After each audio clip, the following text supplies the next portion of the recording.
Now, students, fifth category of asexual reproduction is fragmentation.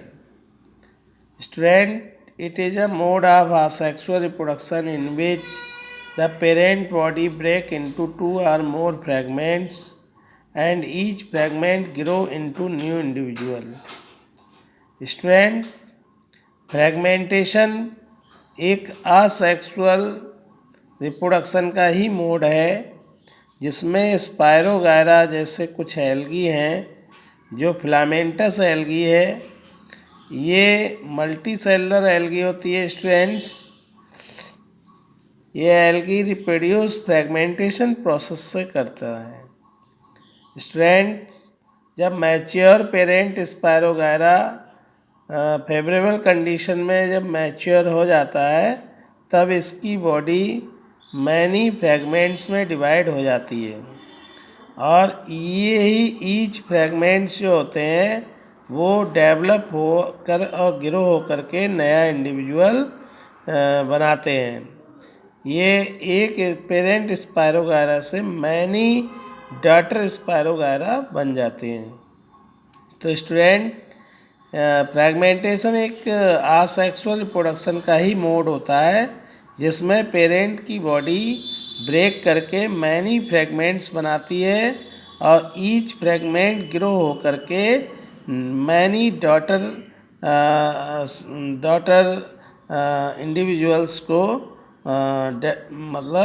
Develop करता है। तो इस टाइप से student you can understand the fragmentation process. Now student, we discuss here regeneration. Student, regeneration is also mode of asexual reproduction.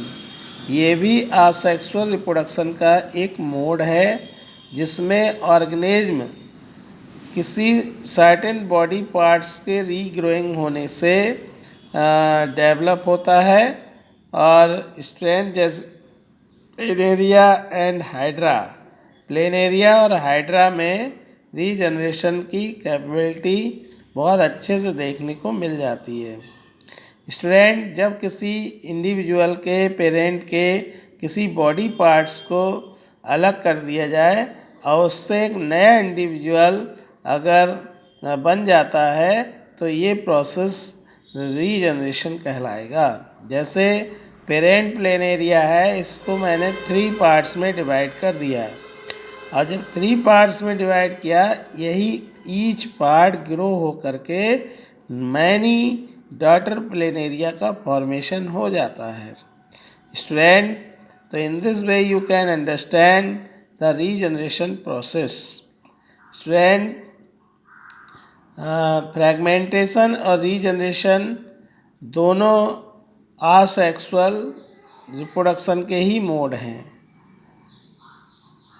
In this way you can understand the both processes. Thank you for watching this lecture. In next lecture I will explain vegetative propagation.